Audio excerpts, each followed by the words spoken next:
Hi everyone, बहुत बहुत स्वागत है फ्रेंड आपका इस यूट्यूब चैनल बाबा इलेक्ट्रिकल ज्ञान में। देखिए फ्रेंड, यह चैनल इलेक्ट्रिकल से संबंधित वीडियो आप लोगों तक पहुंचाने का काम करता है। हम आपको सिखाते हैं, जागरूक करने का प्रयास करते हैं। अगर आपको इलेक्ट्रिकल के बारे में नॉलेज नहीं है, जानकारी नहीं है, इसलिए हम आपको कुछ जानकारी अपने तरफ से, जो कि हमें नॉलेज है, हमें एक्सपीरियंस है, आप लोगों के साथ साझा करते हैं। अगर आप इस चैनल पे नए हैं, हमें नए देख रहे हैं, तो प्लीज आप इस चैनल को सब्सक्राइब का जो बटन दिख रहा है उसको उस दबा के सब्सक्राइब कर लीजिएगा और घंटी के निशान पे क्लिक करके नोटिफिकेशन को ऑल पे क्लिक करके ऑन कर लीजिएगा, ताकि जो भी हमारा वीडियो जाए उसका नोटिफिकेशन आपको सबसे पहले मिले। फ्रेंड, आज बात करेंगे स्टेबलाइजर के बारे में। स्टेबलाइजर देखिए होता क्या है, कौन सा स्टेबलाइजर लेंगे तो सही वर्क करेगा घर पे। बहुत सारे कमेंट्स आए थे कि सर स्टेबलाइजर हमारा प्रॉपर वर्क नहीं कर रहा है, वोल्टेज को अच्छा से नहीं दे पा रहा है, गर्म हो रहा है, फ्यूज जा रहे हैं बार बार उसके, तो हम कैसा स्टेबलाइजर लें कि हमें अच्छा से उसका बेनिफिट मिले, हमको अच्छा से वर्क करके दे।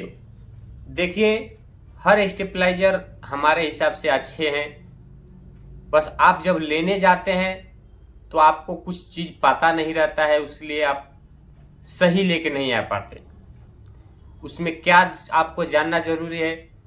आप लेने जाते हैं तो आपको पता नहीं रहता है कि आपको आपका जो स्टेबलाइजर जो लेने गए वो घर पे लगाना है तो आपके घर पे कितना लोड यूज होता है। अगर आप बिना अंदाजे उस स्टेबलाइजर को लाते हैं और लगाते हैं, समझिए आपके घर पे 20 एम्पियर लोड है और आप उस लोड के हिसाब से, उस लोड के कैपेसिटी के हिसाब से छोटा स्टेबलाइजर लेके आ जाते हैं, तो गर्म होगा ही, क्योंकि उसका क्षमता नहीं है 20 एम्पियर लोड उठाने का। तो आप अपने घर का पहले लोड चेक करिए, लोड चेक करने के बाद डिसाइड करिए कि हमें ये स्टेबलाइजर लेना है। आप अपने घर के पूरे लोड के हिसाब से जब स्टेबलाइजर लाएंगे तो परफेक्ट वर्क करेगा ही करेगा, इसमें कोई दो राय नहीं। गलती स्टेबलाइजर का नहीं है, गलती आपका है, क्योंकि आप अपने घर का लोड को चेक नहीं करते हैं, कितना एम्पियर उस पर लोड देना है, और अंदाजे छोटा स्टेबलाइजर, कम कैपेसिटी का स्टेबलाइजर लेके आएंगे और उस पर लोड ज्यादा देंगे तो गर्म होगा ही, वो प्रॉपर वर्क कैसे करे। दूसरी चीज, आपके घर पे वोल्टेज कितना आता है ये भी आपको देखना है।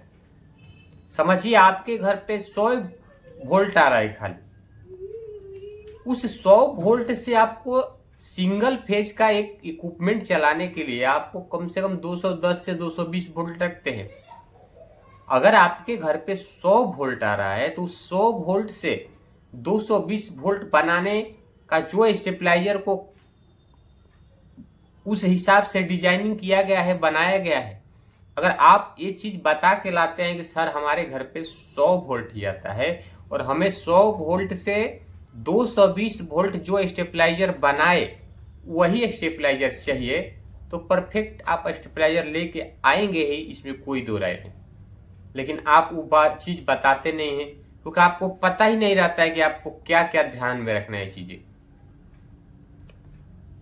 ये हर स्टेबलाइजर में अलग अलग ट्रांसफार्मर लगे रहते हैं, जैसे कि 100 वोल्ट से 220 वोल्ट बनाने का, 150 वोल्ट से 220 वोल्ट बनाने का, 50 वोल्ट से 220 वोल्ट बनाने का कैपेसिटी, अलग अलग कट ऑफ पोटेंशियल के ट्रांसफार्मर लगे रहते हैं।